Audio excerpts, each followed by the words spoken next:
Halo semuanya, selamat datang di sesi pembahasan klinis kita. Hari ini kita bakal membedah sebuah topik yang benar-benar menjadi jantung dari tindakan keperawatan sehari-hari, yaitu pemberian obat parenteral. Tapi fokus kita di sini bukan cuma sekadar teknis menusukkan jarum ya. Kita akan belajar bagaimana menguasai teknik ini dengan menjadikan keselamatan pasien dan pastinya keselamatan Anda sendiri sebagai prioritas mutlak. Kita akan kupas tuntas prinsip-prinsip ini supaya Anda bisa melakukan setiap tindakan dengan super aman dan penuh percaya diri. Yuk kita mulai! Nah, ini dia peta perjalanan kita hari ini. Kita akan mulai dari fondasi utama keselamatan pasien, lanjut ke cara persiapan obat yang aseptik dan akurat, lalu masuk ke anatomi dan rute injeksi. Setelah itu, kita akan bahas alasan klinis di balik setiap tindakan, dan ditutup dengan pedoman krusial untuk mencegah cedera jarum suntik. Oke, mari kita langsung masuk ke bagian pertama, fondasi utama keselamatan pasien. Sebagai tenaga medis, Anda harus ingat bahwa Anda adalah garda terdepan pelindung utama bagi pasien Anda. Jadi begini, obat parenteral itu sangat unik. Kenapa? Karena obat ini langsung masuk ke dalam tubuh melewati sistem pencernaan. Artinya, efeknya itu jauh lebih cepat.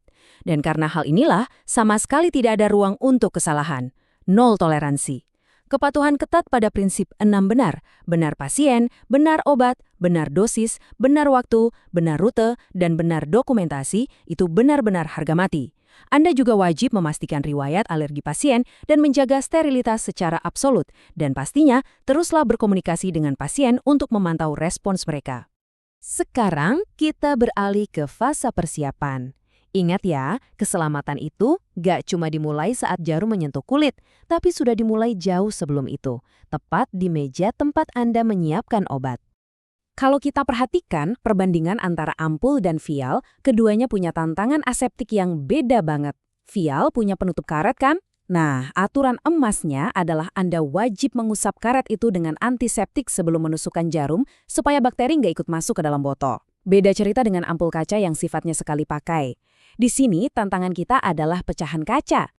Untuk ampul, ini adalah standar langkah-langkah yang harus Anda kuasai di luar kepala. Pertama, ketuk leher ampul supaya semua cairannya turun. Kedua, patahkan lehernya menjauhi tubuh Anda menggunakan kasa steril. Memang kadang bikin deg-degan sih, karena pecahan kaca ini bisa bahaya. Nah, langkah ketiga ini yang paling sering terlewat, padahal sangat kritis. Pastikan Anda menggunakan jarum berfilter saat menarik obat. Logikanya simpel banget. Saat kaca dipatahkan, partikel mikroskopisnya bisa jatuh ke dalam cairan. Jarum filter ini akan menahan partikel mematikan itu agar tidak masuk ke dalam spuit. Setelah udara dikeluarkan, baru deh Anda ganti dengan jarum injeksi biasa yang sesuai untuk pasien. Tapi ingat, semua teknik hebat tadi nggak akan ada artinya tanpa kebersihan. Mencuci tangan sebelum dan sesudah tindakan, serta menjaga area kerja tetap steril adalah fondasi utama untuk mencegah infeksi yang fatal. Akurasi juga ditentukan dari pemilihan spuit loh. Contohnya untuk injeksi intrakutan, kita wajib pakai spuit 1 ml, supaya dosis sekecil 0,01 ml bisa terukur dengan sangat presisi. Lanjut ke bagian ketiga, anatomi dan rute injeksi. Disinilah teknik fisik kita benar-benar harus disesuaikan dengan lapisan jaringan tubuh. Coba bayangkan, kulit dan jaringan di bawahnya itu seperti kue lapis. Sudut kemiringan jarum yang Anda pegang akan secara langsung menentukan lapisan mana yang akan Anda capai. Beda sudut, beda kedalaman, dan ujung-ujungnya beda juga kecepatan penyerapan obatnya. Coba kita bandingkan rute-rutenya. Untuk intravena atau IV, sudutnya sangat dangkal, sekitar 15-30 derajat, masuk langsung ke pembuluh vena, dan tandanya berhasil adalah ada flashback darah. Kalau intrakutan, sudutnya lebih tipis lagi, cuma 5-15 derajat ke lapisan dermis, dan ini nggak perlu aspirasi. Subkutan masuk lebih dalam ke jaringan lemak, di sudut 45-90 derajat. Terakhir, intramuskular, jarumnya lurus 90 derajat menembus otot, dan di sini aspirasi biasanya wajib dilakukan untuk memastikan kita nggak salah masuk ke pembuluh darah. Nah, khusus buat injeksi subkutan, kayak suntik insulin yang rutin itu, perhatikan banget lokasi suntikannya ya. Kita harus memutar area suntik, mulai dari perut, lengan, paha, sampai bokong. Kenapa harus diputar? Alasan klinisnya jelas, untuk mencegah lipodistrofi, yaitu rusaknya jaringan lemak yang nantinya malah bikin obat nggak bisa terserap dengan baik. Sekarang coba pikirkan pertanyaan krusial ini sebentar. Kenapa sih kecepatan Anda saat mendorong spuit untuk obat IV itu sangat-sangat penting? Apa bahayanya kalau Anda menyuntikannya terlalu cepat? Jawaban dari pertanyaan tadi bakal kita bahas di bagian keempat, praktik klinis dan alasannya. Mari kita pahami lebih dalam kenapa sender itu dibuat. Ini dia jawabannya. Memberikan obat IV secara perlahan itu mutlak diperlukan untuk mencegah perubahan hemodinamik yang berbahaya dan efek samping sistemik yang parah pada pasien. Lalu, kenapa kita harus selalu melakukan flushing atau membilas selang infus? Tujuannya supaya jalurnya nggak mampet. Dan, yang paling penting, mencegah obat baru bercampur secara kimiawi dengan cairan sebelumnya. Mengecek kecocokan atau kompatibilitas obat itu wajib.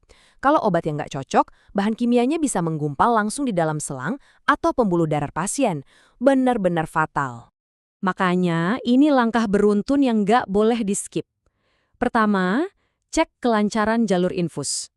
Kedua, lakukan bilasan atau flush. Ketiga, berikan obat dengan sangat pelan. Dan keempat, bilas lagi jalurnya untuk memastikan semua obat masuk seutuhnya.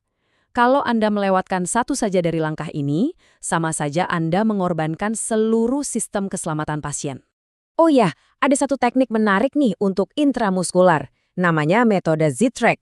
Tekniknya begini, sebelum menyuntik, kita tarik kulit pasien sekitar 2,5 cm ke samping, tahan, lalu lepaskan begitu jarum dicabut. Kenapa repot-repot begini? Karena gerakan ini akan menyegel bekas tusukan jarum di dalam otot. Jadi, obat yang sifatnya mengiritasi nggak akan merembes naik ke jaringan kulit yang sensitif. Hasilnya, pasien nggak akan ngerasain nyeri yang berlebihan setelah disuntik. Oke, kita sampai di bagian terakhir, dan ini sama pentingnya, pedoman pencegahan cedera jarum suntik. Tadi kita sudah fokus melindungi pasien. Sekarang saatnya melindungi Anda, sesuai dengan standar SPO PPNI 2021. Tolong ingat aturan emas ini. Jangan pernah, sekali lagi, jangan pernah menutup kembali jarum suntik bekas pakai dengan kedua tangan Anda. SPO PPNI 2021 sangat melarang ini, karena menutup jarum pakai dua tangan adalah penyebab nomor 1 perawat tertusuk jarum dan tertular penyakit infeksius. Solusi paling aman? Buang langsung. Begitu jarum keluar dari tubuh pasien, langsung masukkan benda tajam itu ke dalam safety box atau wadah anti tusuk tanpa perlu Anda tutup lagi. Sebagai rangkuman keselamatan untuk Anda, selalu buang benda tajam seketika itu juga. Kalau memang terpaksa banget harus menutup sementara, gunakan metode serokan satu tangan atau one hand scoop method, segera cuci tangan setelah prosedur selesai. Dan jangan lupa, selalu dokumentasikan tindakan Anda secara akurat dan laporkan kalau ada insiden kecil sekalipun. Anda berangkat kerja dalam kondisi sehat, jadi Anda juga harus pulang dalam kondisi yang sama sehatnya. Kesimpulannya, menguasai teknik injeksi ini bukan cuma soal dapat nilai sempurna di ujian lab ya. Ini tentang membentuk diri Anda menjadi pelindung terkuat bagi nyawa pasien, sekaligus menjaga nyawa Anda sendiri. Dengan semua pemahaman klinis mendalam yang sudah kita bahas tadi, pertanyaannya sekarang adalah, apakah Anda siap melakukan injeksi berikutnya dengan tingkat keamanan dan kepercayaan diri yang maksimal? Terima kasih sudah menyimak sesi ini, dan teruslah menjadi perawat yang luar biasa.